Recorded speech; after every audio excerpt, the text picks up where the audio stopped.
Hello दोस्तों, आप सभी का स्वागत है हमारे इस यूट्यूब चैनल में। तो आज हम फिर से पढ़ने वाले हैं हिंदी को, और जिसमें हम स्टार्ट करने वाले हैं चैप्टर 3 को आज, काव्य सौंदर्य के तत्व, जिनमें तीन क्वेश्चन पूछे जाएंगे एमसीक्यू बेस्ड। इसमें से एक एक नंबर के आएंगे, रस छंद अलंकार, जिसमें आपको पहचानना है और क्या करना है। एम जो OMR सीट होती है उसमें सर्कल को फिल करना है, ठीक है।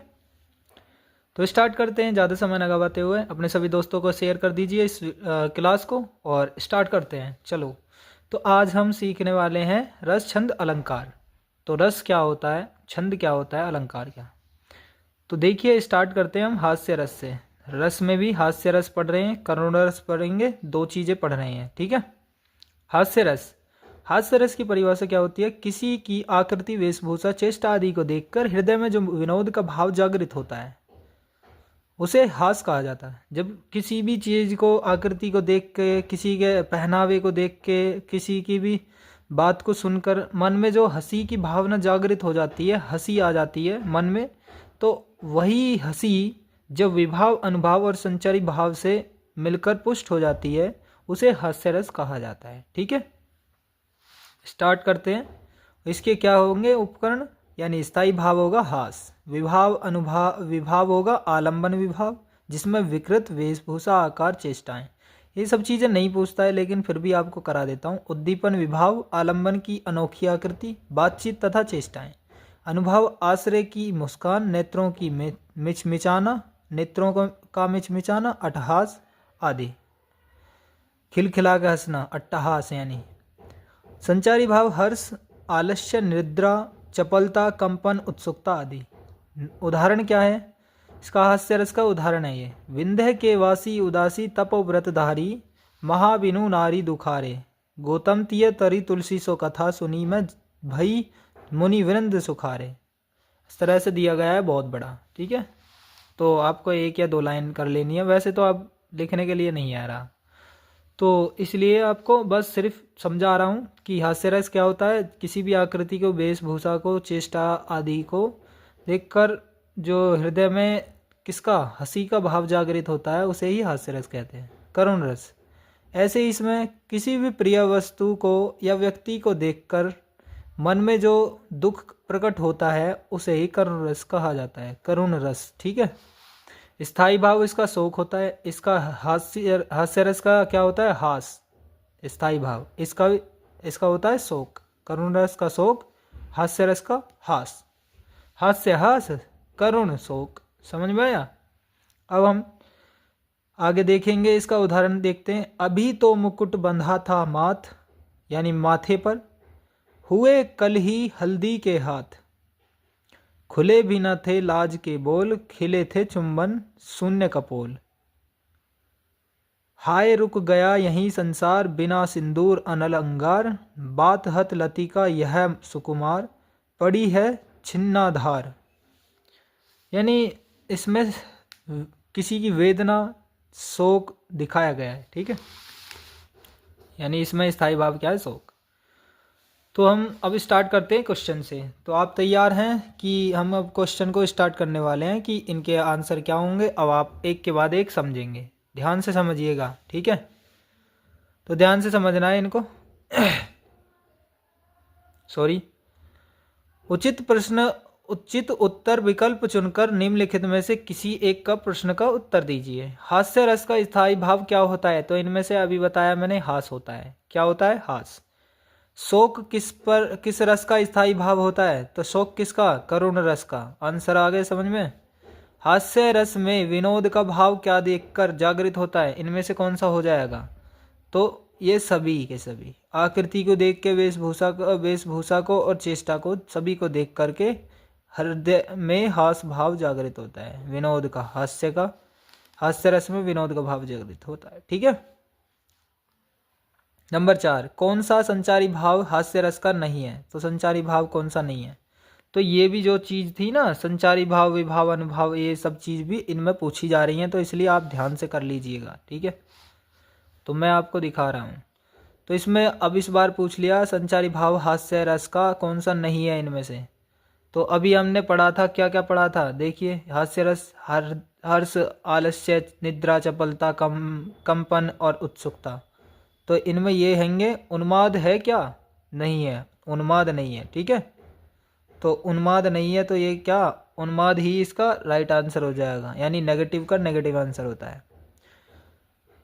किसी की विचित्र आकृति, वेशभूषा आदि चेष्टा को देखकर हृदय में उत्पन्न विनोद के भाव को क्या कहा जाता है?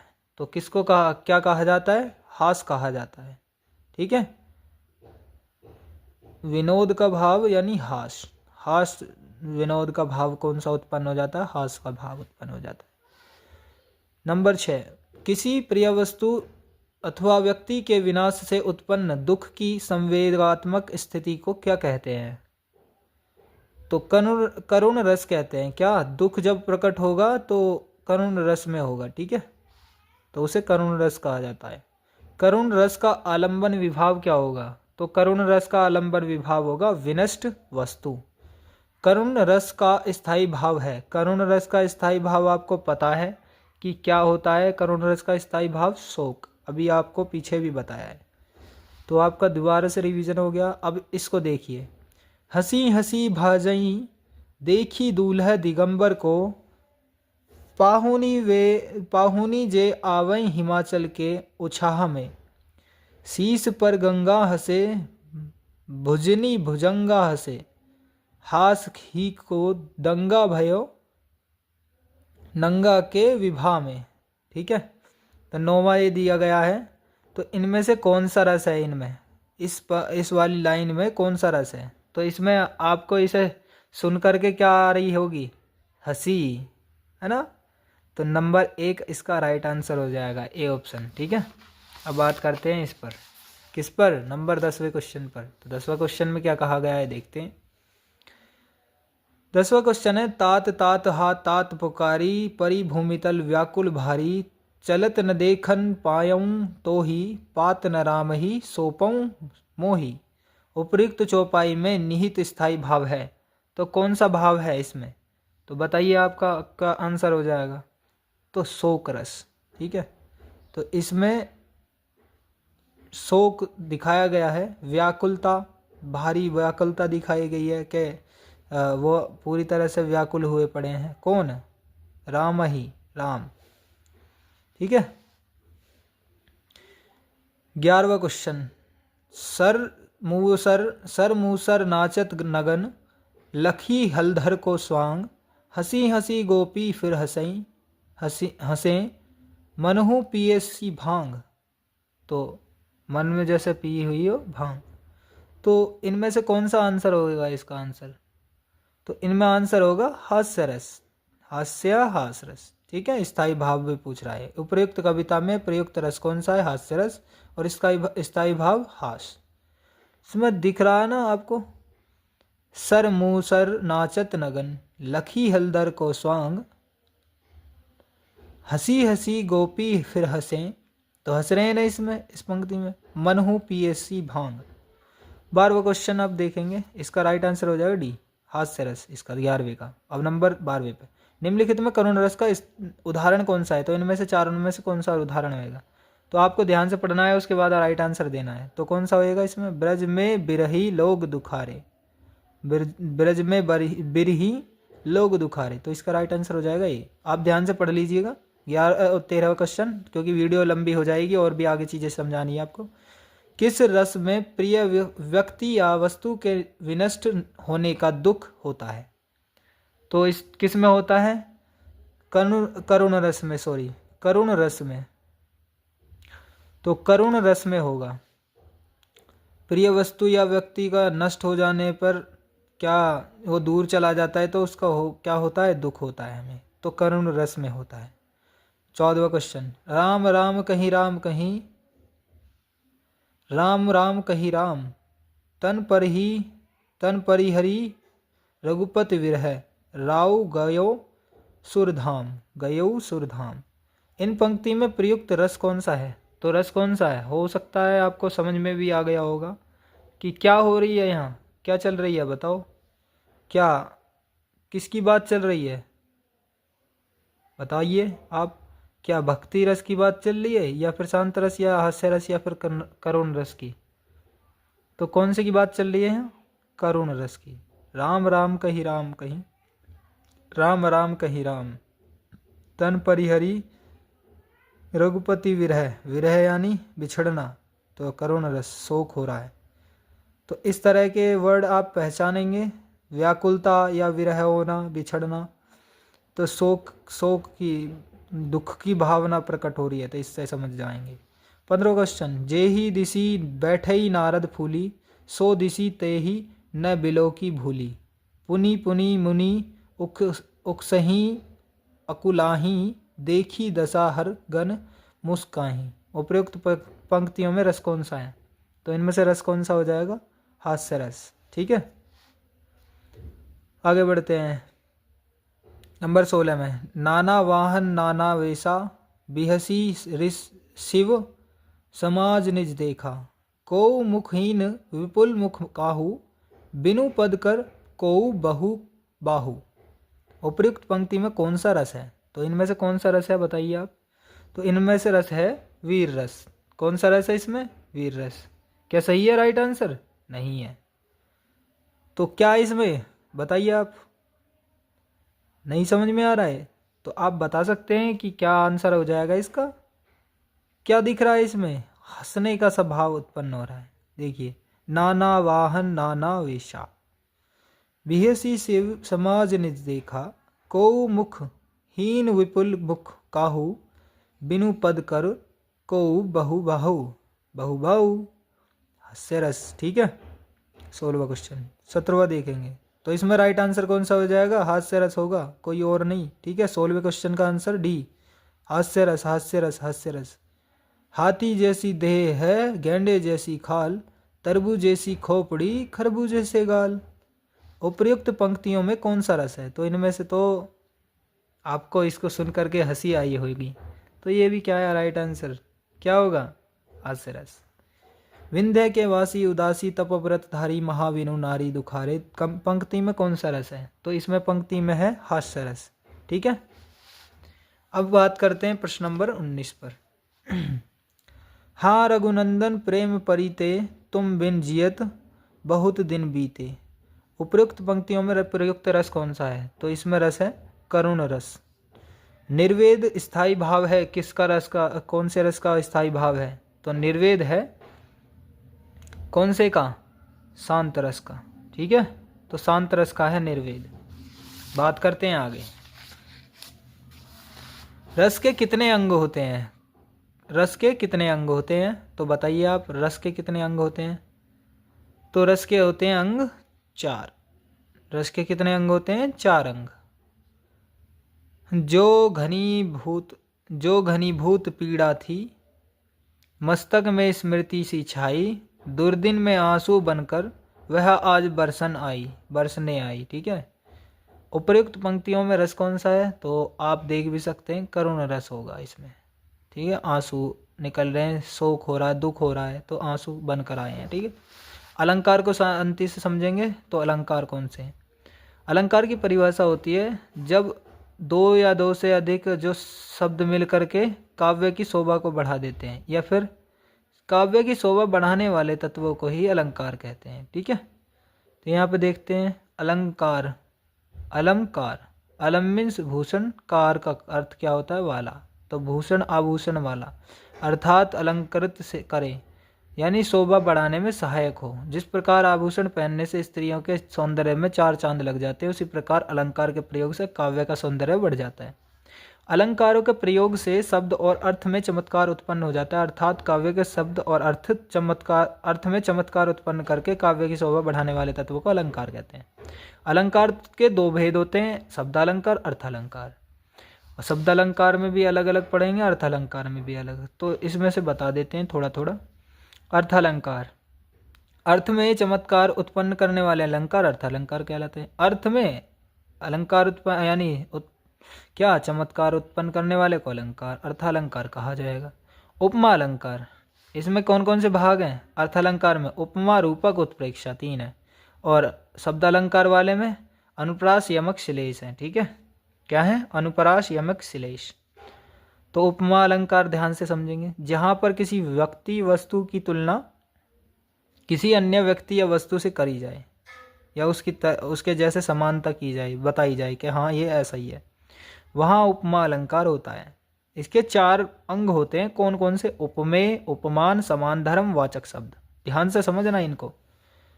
जिसकी उपमा दी जाए, उपमेय उसे बोलते हैं जिसकी उपमा दी जाए, जिसको बताया जा रहा है, और जिससे उपमा दी जाए कि ये ऐसा हो सकता है। ठीक है, दोनों अलग अलग हैं। उपमेय उपमान की वह विशेषता जो दोनों में एक समान हो, तो वो विशेषता जो दोनों में एक जैसी हो तो उसे समान धर्म कहेंगे। और वाचक शब्द कहते हैं समानता को प्रकट करने वाले शब्द, जैसे सा, इव, सम, समान, जैसे आदि।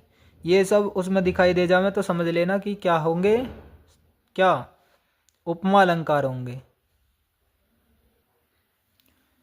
तो पता लग गया होगा आपको ये वाचक शब्द क्या होता है। जहाँ पे ये दिखाई दे जाए इनसे ही समझ लेना कि हाँ इसमें क्या है, उपमा अलंकार है।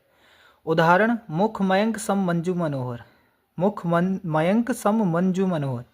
इसमें मुख की तुलना किससे? चंद्रमा से की गई है। मयंक क्या होता है? चंद्रमा के समान मनोहर लग रहा है ना।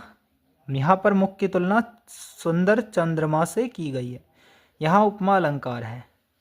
जैसे इसमें देखे गए हैं, उदाहरण भी दिए गए हैं इतने सारे। सजल नीरद सी आ गया, कल कांति सी थी, तो सी आ गया यानी उपमा अलंकार। अनुलेपन सा आ गया, क्या? उपमा अलंकार। समानता बताई जा रही है। छिन्न पत्र मकरंद लुटी सी आ गई, ज्यों मुरझाई हुई कली। इसमें अराती सैंध्य में क्या? सुवाड़ वागनी से जलो, से सासी से इव सम समान आदि ये शब्दा में। ठीक है।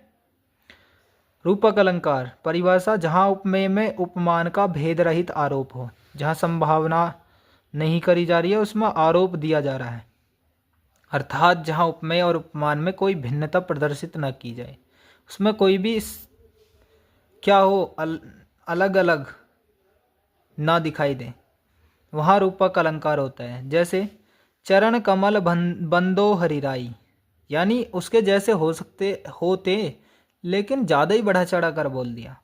चरण कमल बंदो हरिराई, तो यानी हरि के जो पैर होते हैं, भगवान विष्णु के जो पैर हैं चरण कमल, उनके तरह चरण जो हैं कमल की तरह लग रहे हैं। समझ में आई? नाजुक कमल की पंखुड़ियों की तरह उनके पैर। तो रूपक अलंकार के अन्य उदाहरण हैं मुनि पद कमल बंदी दऊ भ्राता, और भज मन चरण कमल अविनाशी, बंद नहीं अब भी चलते हैं नियति नटी के कार्यकलाप। तो ये सभी किसके उदाहरण हैं? रूपक अलंकार के उदाहरण हैं, रूपक अलंकार के। तो इसमें क्या करी जाती है? इसमें जो हो ना आरोप मढ़ दिया जाता है कि इसमें ये हो सकता नहीं है, ये नहीं हो सकता है, लेकिन फिर भी बताया गया है। तो उत्प्रेक्षा अलंकार देखिए, जहाँ उपमेय में उपमान की संभावना की जाती है वहाँ उत्प्रेक्षा अलंकार होता है। जैसे सोहत ओढ़ई पीत पटु श्याम सलोने गात, मनो नीलमणि शैल पर आतपु परियो प्रभात। उपरोक्त उदाहरण में श्री कृष्ण के श्याम शरीर उपमेय पर नीलमणि के पर्वत उपमान की, पीतपटु उपमेय पर प्रभात की धूप उपमान की संभावना की जा रही है। यानी एक दूसरे को ऐसा बताया जा रहा है कि हाँ हो सकता है ऐसा। उत्प्रेक्षा को व्यक्त करने के लिए प्रायः मनहु, मानो, जनु, जानो, जानेहु आदि जो वाचक शब्द हैं उनका प्रयोग किया जाता है। तो इससे पहचान हो जाएगी आपकी कि ये उसमें अगर लाइन में दिए गए तो ये क्या होगा? उत्प्रेक्षा अलंकार। जैसे उत्प्रेक्षा अलंकार के उदाहरण, धाय धाम काम सब त्यागी, मनहु रंक निधि लूटन लागी। मनहु आ गया ना इसमें मनहु, तो इसका मतलब उत्प्रेक्षा। मोर मुकुट सी चंद्री कनु, यों राजत नंद नंद, तो क्या है इसमें? नहीं, अभी नहीं आया। मनु शशि शेखर की अकस किए शेखर सच्चंद। मनु आ गया ना, देखो ये रहा मनु। तो क्या उत्प्रेक्षा अलंकार हो। उपमा और उत्प्रेक्षा में अंतर बताना है, तो अंतर देखिए।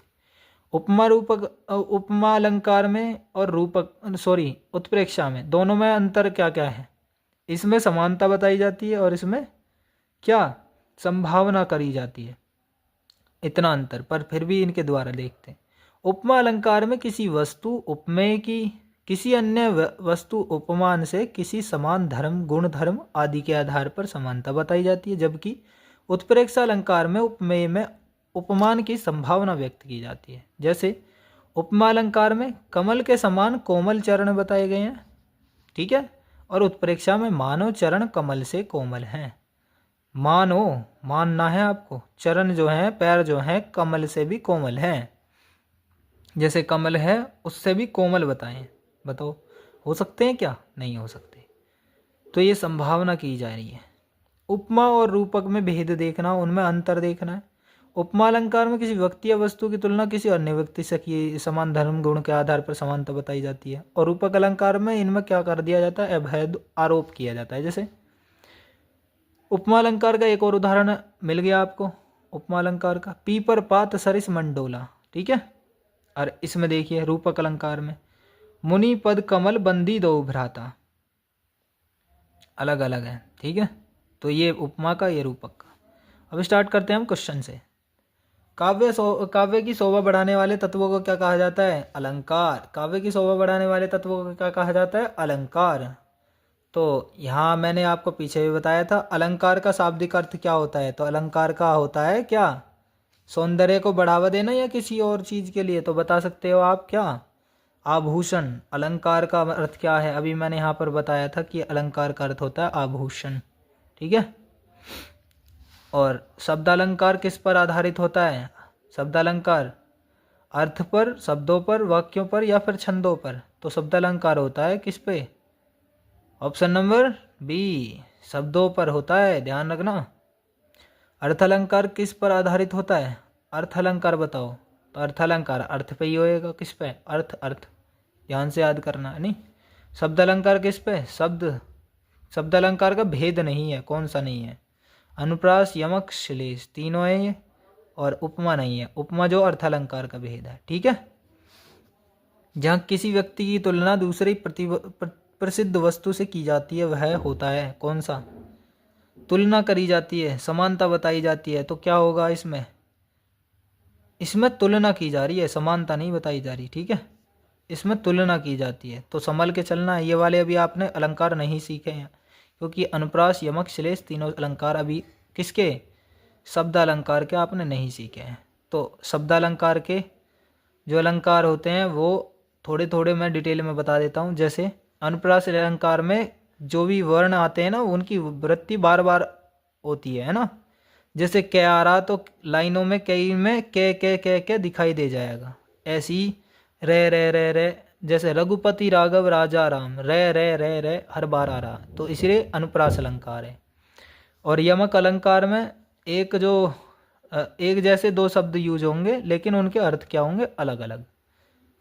सेम रहेंगे दोनों यूज, यानी दोनों के दोनों एक जैसे दिखाई देंगे, लेकिन उनका अर्थ अलग अलग।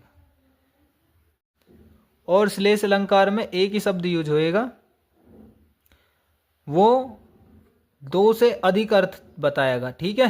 दो से अधिक अर्थ, तो दो से अधिक अर्थ होंगे उसके, ठीक है। अब बात करते हैं हम इस पे। ये वाला छठा क्वेश्चन हमने नहीं बताया ना, छठे क्वेश्चन का आंसर हो जाएगा उपमा अलंकार। तो यहाँ पे तुलना ही करी जा रही है, समानता की बताई जा रही है, तो छठे का उपमा अलंकार हो जाएगा। तो ये वाले मैंने बता दिए हैं, 7वां क्वेश्चन, 8वां क्वेश्चन, 9वें 10वां, इनको बताते चल रहे हैं। चलो जल्दी जल्दी से। जहाँ उपमेय में उपमान का अभेद संबंध होता है, तो वहाँ क्या होता है? या इनमें इस वाले को पढ़ लीजिए कि सीधा आरोपित कर जाता है, तो उसे क्या कहते हैं? रूपक अलंकार कहते हैं, ठीक है, रूपक अलंकार। 8वां क्वेश्चन, उपमा अलंकार के कितने अंग होते हैं? उपमा अलंकार के 4 अंग होते हैं ना, वह मैंने बताए थे कि उपमेय, उपमान और समान धर्म और या वाचक शब्द। उपमेय अलंकार का अंग नहीं है, तो उपमेय अलंकार का अंग कौन सा नहीं है इनमें से? तो उपमेय, उपमान, समान धर्म और वाचक शब्द। विशेष धर्म ये नहीं होता है। क्या नहीं होता है? विशेष धर्म। क्या नहीं होता है? विशेष धर्म। जिस वस्तु या प्राणी की तुलना की जाती है उसे कहते हैं, उसे क्या कहते हैं बताइए? तो उसे कहते हैं हम उपमेय। जिस प्रसिद्ध वस्तु से उपमेय की तुलना की जाती है उसे कहते हैं क्या? उसे क्या कहते हैं बताइए आप? तो उसे कहते हैं हम क्या बताइए? उपमान कहते हैं, जिसकी तुलना की जाती है। उपमेय की तुलना की जाती है जिस वस्तु से, तो उसे उपमान कहते हैं। कोटि कुलिस समवचन तुम्हारा, पंक्ति में अलंकार कौन सा है? तो बताइए कौन सा अलंकार हो सकता है? तो उपमा अलंकार होएगा। ठीक है, वो एक दूसरे की समानता, सम मीन्स समानता दी गई है, बता रहा ना समानता, तो उसी से ही आप अंदाजा लगा सकते हो। अब बात करते हैं 13वां क्वेश्चन। आय महंत बसंत, पंक्ति में अलंकार कौन सा है? तो रूपक अलंकार, कौन सा अलंकार है इनमें बताइए? तो कौन सा अलंकार है? सॉरी, आय बसंत, आय महंत बसंत। तो इस वाले की बात कर रहा हूँ मैं 13वें क्वेश्चन की, आपको ध्यान भी रहेगा शायद। तो किसका है इसमें आंसर? आंसर होगा इसमें उपमा अलंकार। ठीक है, आय महंत बसंत, उपमा अलंकार।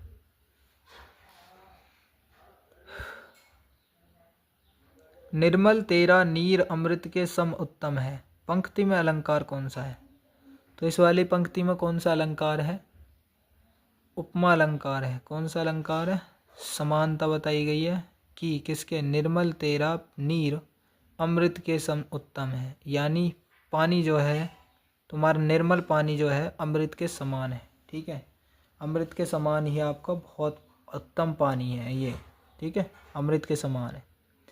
15वां, वन शारदा चंद्रिका चादर ओढ़े, पंक्ति में अलंकार है। तो पंक्ति में कौन सा अलंकार है? रूपक अलंकार।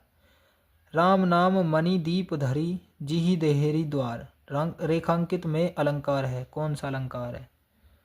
तो रूपक अलंकार है उसमें। ठीक है, इसमें रूपक अलंकार है। राम नाम मणि दीप धरी, जिहि देहेरी द्वार, इसमें अलंकार कौन सा है? रूपक अलंकार।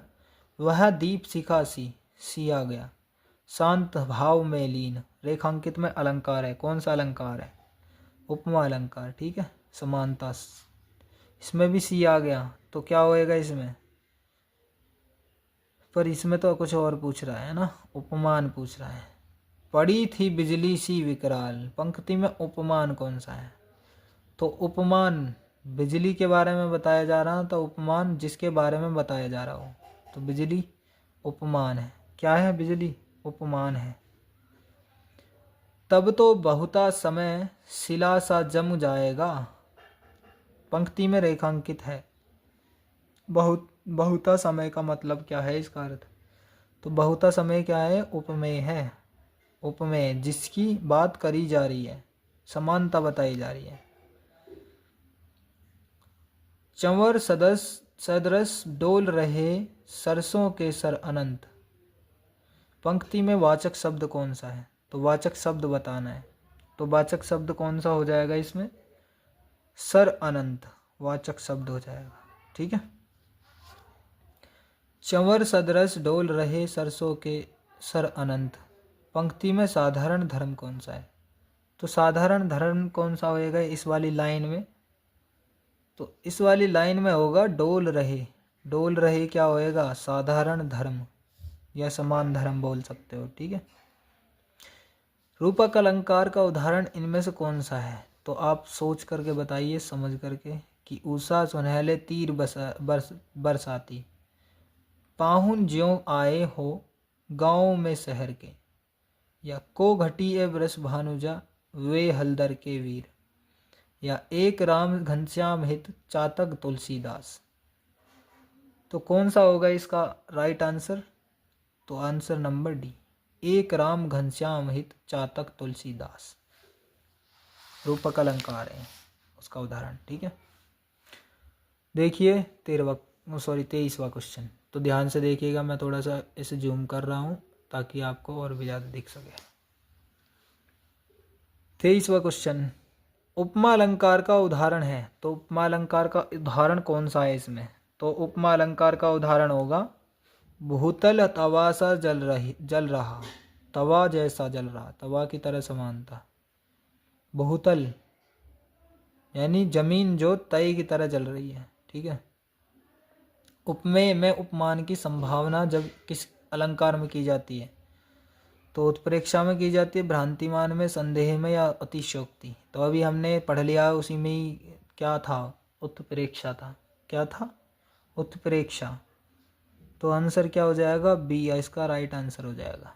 बात करते हैं 25वां, उस काल के मारे क्रोध के तनु कांपने उसका लगा, मानो हवा के रोग वेग से सोता हुआ सागर जगा। तो प्रयुक्त रेखांकित पंक्ति में कौन सा अलंकार है? तो इनमें से कौन सा अलंकार होएगा बताइए? तो इसमें अलंकार होगा उत्प्रेक्षा अलंकार, ठीक है। मनु मानु जनु जानु तनु तानु, ऐसे इस पर मानो, इसमें आ गया उत्प्रेक्षा अलंकार। 26वां, जहाँ उपमेय पर उपमान का बलात् आरोप किया जाए वहाँ कौन सा अलंकार होता है? तो इसमें आरोप मढ़ दिया जा रहा है तो क्या होगा? रूपक अलंकार होगा। कौन सा होगा इसमें अलंकार? रूपक अलंकार। मंजू मेचक मृदुल तनु अनुहरत भुवन भरनी, मनुहु सुभग सिंगार सिमु तरु फरियो अद्भुत भरनी। उपर्युक्त पंक्तियों में अलंकार कौन सा है? तो उनमें से कौन सा अलंकार हो जाएगा? उत्प्रेक्षा अलंकार। देखो मनुहु मानु समझ में आना चाहिए बस। 28वां, हरिपद कोमल कमल से, हरिपद कोमल कमल से, पद में अलंकार कौन सा है? तो इसमें क्या करी जा रही है? संभावना बताई जा रही है, क्या करी जा रही है? समानता बताई जा रही है, या फिर एक जैसा वर्ण आवृत्ति हो रही है, या फिर एक शब्द हो रहा है? तो बताइए इनमें से कौन सा अलंकार हो जाएगा? तो अगर नहीं पता है तो हम बताते हैं, यानी कमल के जैसे, से सा सी सी ए, इस तरह से, तो उपमा अलंकार, समानता बताई जा रही है। हरिपद, हरि के जो पैर हैं वो कोमल से कमल से कोमल है, कमल के जैसे, कमल का फूल होता है उसके जैसे कोमल है। उत्प्रेक्षा अलंकार के वाचक शब्द कौन से हैं? तो उत्प्रेक्षा अलंकार के सभी हैं, तो सभी, राइट, डी। 29वां का डी राइट आंसर हो जाएगा। उपमा अलंकार का उदाहरण इनमें से कौन सा है? पीपर पात सरिस मंडोला। क्या है इसमें? पीपर पात सरिस मंडोला, ठीक है। रूपक अलंकार का उदाहरण कौन सा है? तो रूपक अलंकार का उदाहरण हो जाएगा आवत जात, ये वाला, आवत जात कुंज की गलियन रूप सुधा नित पी जई। एक रम्य उपवन था, एक रम्य उपवन था, नंदन वंशा सुंदर, वंशा। तो इसी से ये अंदाजा लगा रहे हो कि पंक्ति में उपमान कौन सा हो जाएगा। अगर अलंकार पूछा जाता तो उपमा अलंकार हो जाता, लेकिन पंक्ति में उपमान पूछ रहा है तो उपमान कौन सा होगा इसमें? तो क्या ये होगा, ये होगा, ये होगा, ये होगा, कौन सा होगा बताइए? तो इसका राइट आंसर हो जाएगा नंदन वन, ठीक है। नंदन वन, नंदन वन, तो इसके बारे में बताया जा रहा है। तो जीवन तरु की महिमा न्यारी पंक्ति में कौन सा अलंकार है? तो ये है, ये है, ये है, ये है, कौन सा अलंकार है? तो 33वें का आंसर क्या हो जाएगा आपका? आंसर रूपक अलंकार हो जाएगा। डी ऑप्शन राइट हो जाएगा कि उसमें भेद रहित आरोप बताया जा रहा है कि ऐसा हो सकता है।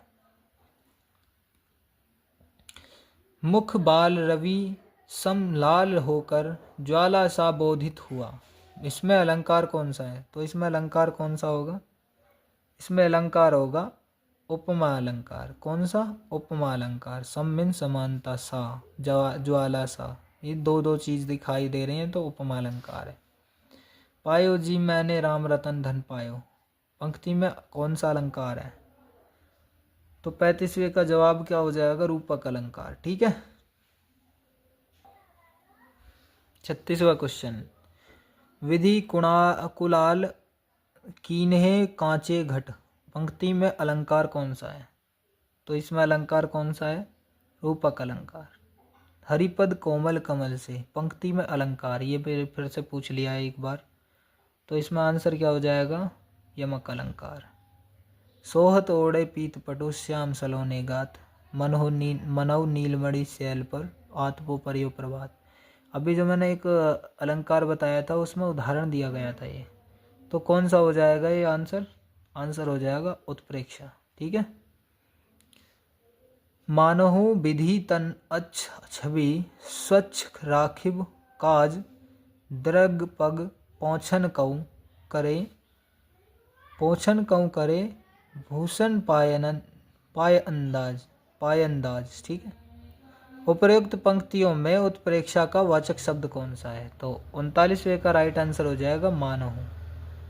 उत्प्रेक्षा का वाचक शब्द है ये। ठीक है। उत्प्रेक्षा का वाचक शब्द कौन सा, मानहु। तो 40वां, मनु शशि शेखर की यकस, किय शेखर सच्चंद। यह पंक्ति का उदाहरण बताइए, उदाहरण किसका, कौन से अलंकार का उदाहरण है, तो उत्प्रेक्षा अलंकार का उदाहरण है ये। मनु मानु जनु जानू, है ना, इस तरह से। उत्प्रेक्षा अलंकार का उदाहरण बताइए, तो उत्प्रेक्षा अलंकार का इनमें से कौन सा, मुनिपद कमल बंदी दो भ्राता है क्या, या फिर दादुर धुनि चहु दिशा सुहाई, वेद पढ़ई जनु बटु समुदायी, बीती विभावरी जागरी, या फिर खिली हो जियो बिजली का फूल। ये आंसर हो जाएगा 20 का, जनु आ गया यानी उत्प्रेक्षा अलंकार में। अब देखिए 42वां, पीपर पात सरिस मंडोला, उत्प्रेक्षा, इसमें उपयुक्त पंक्त में कौन सा अलंकार है, तो कौन सा अलंकार इसमें, तो उपमा अलंकार है, कौन सा अलंकार है, तो 42वें का बी आंसर, उपमा अलंकार। चरण कमल बंदो हरिराई, उपयुक्त पंक्तियों में कौन सा अलंकार हो जाएगा, तो रूपक अलंकार। क्या हो जाएगा, रूपक। मनु जनु जानू मानु इतने आदिवाचक शब्द किस अलंकार में प्रयुक्त होते हैं, तो उत्प्रेक्षा अलंकार में होते हैं। किसमें होते हैं, उत्प्रेक्षा में। ऑप्शन ए, यहीं कहीं पर बिखर गई वह भग्न विजय माला सी। उपयुक्त पंक्ति में कौन सा अलंकार है, तो कौन सा अलंकार है, उपमा अलंकार। विजय माला की जैसी बिखर गई है ना, तो सी, समानता बताई गई विजय माला की जैसी, यानी जो शब्द है उसके बाद सासी से ए सम समान ऐसा आ जाए तो इससे से पता लग जाता है उपमा अलंकार। जहाँ उपमेय की किसी उपमान से गुण धर्म के आधार पर समानता की जाए वहाँ अलंकार कौन सा होता है, अभी जो पीछे बताया वही होगा आंसर। क्या हो जाएगा, 46वें का आंसर। लेकिन ये तो अलंकार पूछ रहा है, जहाँ वहाँ अलंकार होता है, जहाँ उपमेय में उपमान की समानता प्रकट की जाए वहाँ अलंकार होता है, तो समानता प्रकट की जा रही है, तो आंसर क्या ही हो जाएगा, तो वही होएगा जो मैंने बताया, उपमा अलंकार। क्या होगा, उपमा अलंकार। ठीक है। ज्यों आँखिनो सब देखई, आँख न देखी जहीं जाही। उपयुक्त पंक्ति में कौन सा अलंकार है, तो 47वें क्वेश्चन का आंसर हो जाएगा उत्प्रेक्षा अलंकार। ठीक, ये देखो कहाँ है, ज्यों त्यों ये सब चीज़ आ जाए तो उत्प्रेक्षा अलंकार। जो जनो जानो मानो, है ना, इस तरह से। 48वां क्वेश्चन, आहुति सी गिर पड़ी चिता पर, चमक उठी ज्वाला सी। उपयुक्त पंक्ति में कौन सा अलंकार है, तो इसमें कौन सा अलंकार है, उपमा अलंकार। देखो सी, आहुति सी, ज्वाला सी, है ना। 49वां, चमचमात चंचल नयन, विच घूंघट पट छीन, मानहु सुर सरिता विमल जल, द्रग उछरत जुग मीन। तो इसमें दोहे में कौन सा अलंकार है, तो 49वें क्वेश्चन का सी आंसर हो जाएगा। रूपक अलंकार होता है, इनमें से कौन सा में होता है, जब उपमेय उपमान की समानता की जाए, नहीं। उपमेय उपमान के भेद अभेद में सही है, उपमेय उपमान की विशिष्टता में नहीं, उपमेय उपमान की हीनता में नहीं।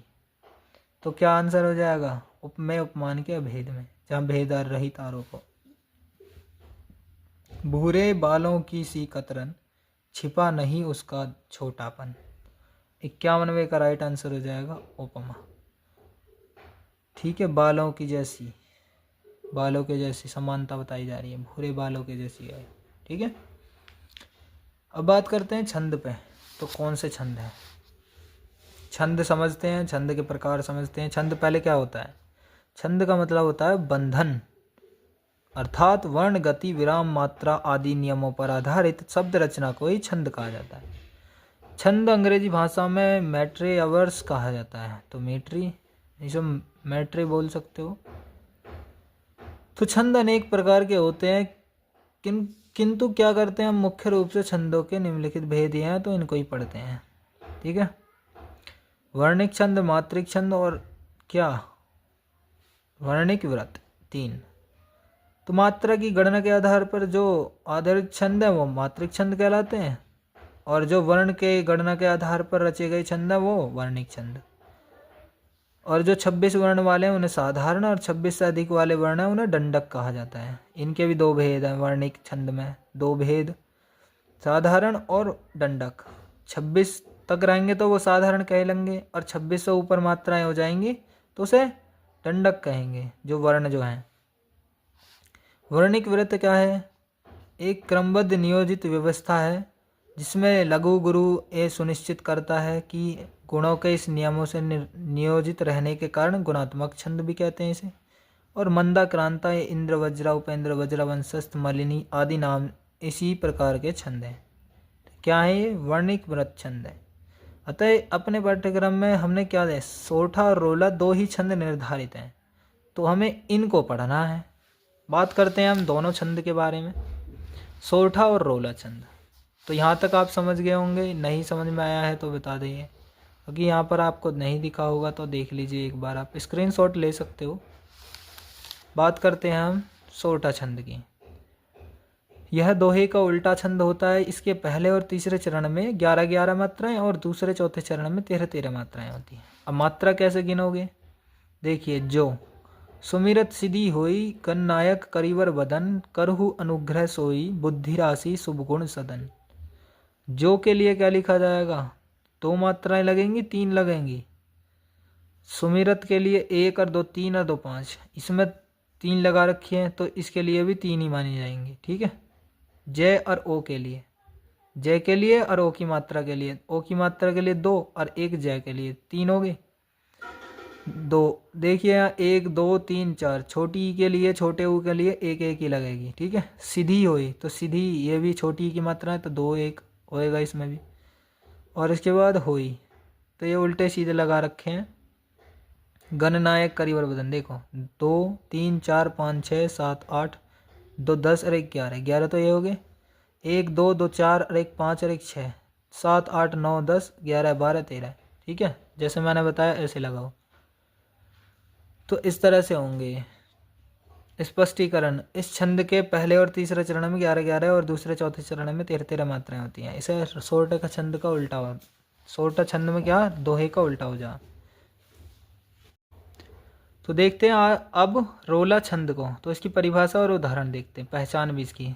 यह सममात्रिक छंद होता है। इसमें 4 चरण होते हैं, प्रत्येक चरण में 24 मात्राएं होती हैं।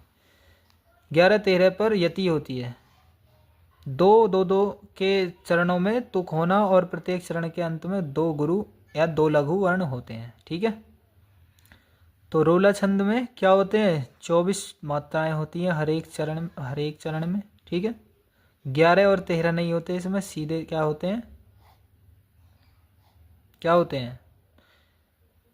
सीधे के सीधे 24 के 24 एक चरण में होते हैं। ठीक है, 11-13 मात्राओं पर यति रहती है। जैसे उसमें सोरठा और दोहा छंद में होते हैं ना, वो उनकी तरह नहीं होते, ये अलग होते हैं। तो ये सममात्रिक होते हैं, वे अर्ध सममात्रिक होते हैं। ठीक है, तो ध्यान से देखिए उदाहरण। अब को पापी है पंचत्व प्राप्त सुनी जमगन धावत, बनी बनी 52 वीर बढ़त चौचंद मचावत, पेता की ताके लोथ त्रिपटगा के तटलावत, 9 2 11 होत, 9 3 5 ही विसरावत। ये भारतेंदु द्वारा गंगा अवतरण में लिखा गया है। ठीक है, इसमें प्रत्येक चरण में 24 मात्राओं में 11-13 पे आती रहे, ये रोला छंद है। ठीक है, यहाँ से फिर से हमने इसमें स्पष्टीकरण करा, समझा है। अब हम स्टार्ट करते हैं क्वेश्चन जो आपके पेपर में आएंगे। तो यहाँ से थोड़ा सा समझ में आया होगा कि छंद क्या है, रोला छंद या सोरठा छंद। वर्ण, गति, विराम, मात्रा या तुक के आदि के नियमों से आबद्ध रचना को क्या कहा जाता है? तो क्या कहा जाता है? छंद कहा जाता है। और छंद में प्रायः 4 पंक्तियाँ होती हैं। प्रत्येक पंक्ति को क्या कहते हैं? चरण कहते हैं। क्या कहते हैं? चरण कहते हैं। और छंद के चरण को क्या कहा जाता है? छंद के चरण को क्या कहा जाता है? पाद कहा जाता है। पाद यानी चरण। नंबर 4, छंद के प्रत्येक चरण में उच्चारण करते समय मध्य या अंत में जो विराम उत्पन्न होता है उसे क्या कहते हैं? विराम को गति कहते हैं या तुक क्या कहते हैं? मात्रा, यति या फिर गण कहते हैं। तुक को क्या कहते हैं? यति कहते हैं। जिस छंद के प्रत्येक चरण में एक समान मात्राएं होती हैं, उसे छंद को क्या कहा जाता है? कौन सा छंद कहा जाता है इसमें? तो सम छंद कहा जाता है। जब समान एक जैसी होंगी तो सम मीन समान छंद। सोरठा है। सोरठा किस प्रकार का छंद है? अर्ध सम्मात्रिक छंद है। सोरठा कौन सा छंद है? अर्ध सम्मात्रिक छंद है, क्योंकि इस पर 11 और 13 मात्राएं होती हैं। 11 और 13 पहले तीसरे चरण में और दूसरे चौथे चरण में, पहले और तीसरे चरण में 11-11 और दूसरे चौथे में 13-13। वो दोहे में होती हैं जो पहले बताया। दोहे छंद के विपरीत ठीक उल्टा छंद कौन सा होता है? तो दोहे का उल्टा सोरठा होता है। 7वें का ए आंसर हो जाएगा। बात करते हैं 8वें क्वेश्चन पर। सोरठा के किस चरण में 13 मात्राएं होती हैं? तो कौन से चरण में होती हैं? पहले और तीसरे में तो 11-11 होती हैं। तो पहला और तीसरा ये दोनों कट गए। दूसरे वाले में होती है या दूसरे चौथे में? तो दूसरे में भी होती है, दूसरे चौथे में भी होती है। तो डी ऑप्शन राइट हो जाएगा इसका बिल्कुल करेक्ट आंसर। अब बात करते हैं अगले पे, 9वें पे। बंद हूँ अवध भुवाल, सत्य प्रेम जेहि राम पद, विचरत दीन दयाल, प्रिय तनु तृण इव परिहेऊ। तो इस पद में कौन सा छंद है? तो इस पद में कौन सा छंद है बताइए? तो सी राइट आंसर हो जाएगा। सोरठा छंद है। तो देख सकते हो आप 2 1 1 ऐसे करके लगा करके देख लेना आप। 1 2 3 4 2 6 और 1 2 2 4 4 3 7 7 और 4 यहाँ हो जाएगा। 2 3 और 1 4 7 4 11 11 तो यहाँ हो गए, 13 यहाँ बैठ जाएंगे। 2 1 3 3 2 5 6 6 2 8 और 1 9 9 2 11 और 1 12 और 1 13 है ना। यहाँ 13 बन जाएंगे। 2 तो यहाँ हो गए, 2 यहाँ हो गए, 3 2 दूनी 4 और 1 5 5 2 7 8 2 10 11 12 13। तो 13 यहाँ हो गए। तो ये हो गए 11-13, यानी पहला तीसरे चरण में 11-11 मात्रा, दूसरे चौथे में 13-13 मात्रा। तो सोरठा छंद हो गया। ठीक है। 10वां क्वेश्चन। सुनत सुमंगल बैन, मन प्रमोद सन पुलक भर, शरद सरोरोह नयन, तुलसी भरे स्नेह जल। इसमें छंद कौन सा है? तो सोरठा छंद है। 11वां क्वेश्चन। नील सरोवर श्याम, सरुण अरुण वारिज नयन, करहु सो मम उर्धाम, सदा क्षीर सागर शयन। इसमें छंद कौन सा है? तो छंद कौन सा है इसमें? सोरठा छंद है इसमें भी। ठीक है। तो 12वां क्वेश्चन चेक कर लेना आप ध्यान से। जिन अपनो तन स्वर्ण, मेली तपो में अग्नि में, कीनहु उत्तम वर्ण, तेई विश्वामित्रीय। इस पद में छंद कौन सा है? तो इसमें भी छंद कौन सा हो जाएगा? सोरठा छंद। तो ये तीनों के तीनों सोरठा छंद के ही हैं उदाहरण। तो वैसे याद भी कर लेना अगर पेपर में लिखने के लिए भी आ जाए। वैसे तो आप लगा के गुरु और लघु लगा करके भी बता सकते हो मात्राएं। ठीक है। ये वर्णिक वृत्त छंद होते हैं या अलग होते हैं, बताइए आप कमेंट करके बता देना। ठीक है। अब 13वां क्वेश्चन देखते हैं। बंदहु गुरुपद कुंज, कृपा सिंधु नर रूप हरि, महामोह तम पुंज, जासु वचन रवि कर निकर। इसमें छंद कौन सा है? तो इसमें भी छंद बताना है आपको। सोरठा छंद होगा। ठीक है। सोरठा छंद के प्रत्येक पंक्ति में कुल मात्राएं बताइए। तो सोरठा छंद में मात्राएं कितनी होंगी? दोनों को मिलाकर के हो जाती हैं 24। तो पूरी टोटल मात्राएं पूछ रहे हैं। ये मात्राएं प्रत्येक पंक्ति में यानी हर एक पंक्ति में 24 होंगी मिला करके। तो क्या आंसर हो जाएगा? B option right. तो सुनी केवट के बैन, प्रेम लपेटे अटपटे, बिहसी करुणा ऐन, चिरऊ जानकी लखन तन। उपरोक्त पद्य में कौन सा छंद है? तो इनमें से कौन सा छंद हो जाएगा? तो इसका राइट आंसर हो जाएगा सोरठा। तो इसमें अभी तक भी सोरठा तक की बात चल रही है, सोरठा तक की। सोरठा की प्रथम पंक्ति में कुल कितनी मात्राएं होती हैं? तो 11 होती हैं। रोला किस प्रकार का या किस तरह का छंद है? सममात्रिक छंद है। किस छंद के प्रत्येक चरण में 24-24 मात्राएं होती हैं? 24-24 मात्राएं कौन से में होती हैं? रोला छंद में होती हैं। क्या होती हैं? रोला छंद में। चौपाई में 16-16 होती हैं, सोरठा में 24 होती हैं प्रत्येक चरण में होती हैं अलग अलग, यानी पहले तीसरे पर 11-11 होती है और दूसरे चौथे पर 13-13। इसमें 2 हेमा होती है, 13-13 पहले तीसरे में और दूसरे चौथे में 11-11। रोला छंद में होती हैं 24-24 मात्राएं प्रत्येक चरण में। चरण अलग होता है, पंक्ति अलग होती है। पंक्ति यानी एक लाइन पूरी और चरण यानी एक हिस्सा। पंक्ति का 2 हिस्से चरण कहे जाते हैं। पंक्ति 2 हिस्से में जो बढ़ जाती है उसे चरण। रोला छंद में यति होती है। रोला छंद में किस पे यति होती है? 11-13 मात्राओं पर। नव उज्ज्वल जलधार हार हीरक सी सोहत, बिच बिच छहरत बूंद, मीन मुक्तामान मोहत। तो इसमें कौन सा आंसर हो जाएगा? कौन से छंद हो जाएगा? तो ऑप्शन नंबर ए रोला छंद हो जाएगा। रोला की प्रथम पंक्ति पहला चरण मात्रा की दृष्टि से किस छंद की प्रथम पंक्ति है? पहला और दूसरे चरण के समान होती है। कौन सी? पहले और दूसरे चरण के समान। तो 21वें का राइट आंसर हो जाएगा सोरठा की। और इनको भी जल्दी समाप्त करते हैं और जल्दी जल्दी सीखते हैं, ठीक है। रोला छंद का लक्षण है, तो इनमें से कौन सा रोला छंद का लक्षण? तो कौन सा हो जाएगा? ऑप्शन नंबर डी, यानी सभी हो जाएंगे, ठीक है। प्रत्येक चरण में 24 मात्राएं होती हैं, 2-2 चरण में तुक होना आवश्यक है और छंद के अंतम में 2 गुरु 2 लघु वर्ण होते हैं। और इसे देखते हैं 23वें को। जीती जाती हुई जिन्होंने भारत बाजी, निज बल से बल मेट विधर्मी मुगल कुराजी, जिनके आगे ठहर सके न जंगी न जहाजी, है यही वही प्रसिद्ध छत्रपति भूप शिवाजी।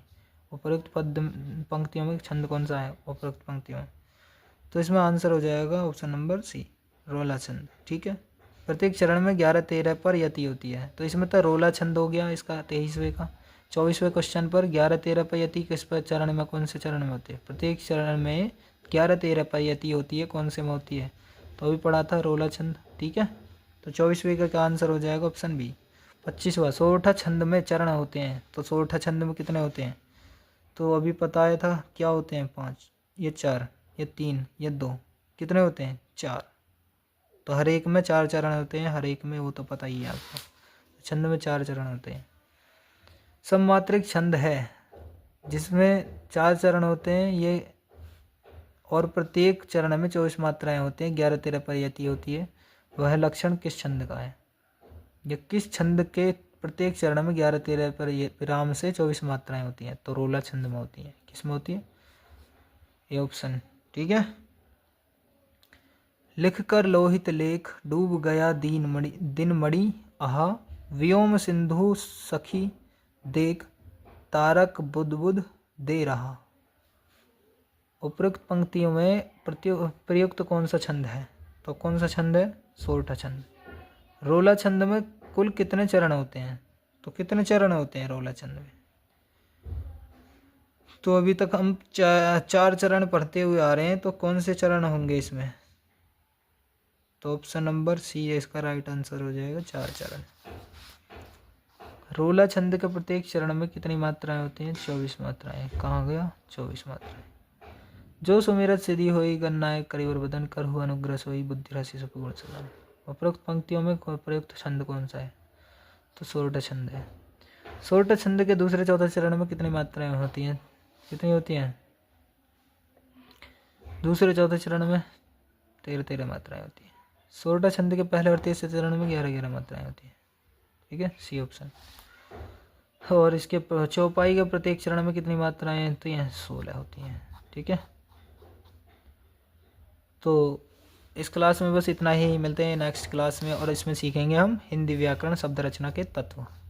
तो आपको ये वीडियो कैसी लगी आप सभी कमेंट करके बता सकते हैं, और आपको कैसी लगी है और कितने समझ में आए क्वेश्चन या कितना स्कोर हो पाया है या क्या क्या चीज़ें आपने सीख ली हैं, इन सभी को कमेंट करके बताइए। नेक्स्ट क्लास आपको मैंने बताई दी है। मिलते हैं नेक्स्ट क्लास में। जय हिंद, जय भारत।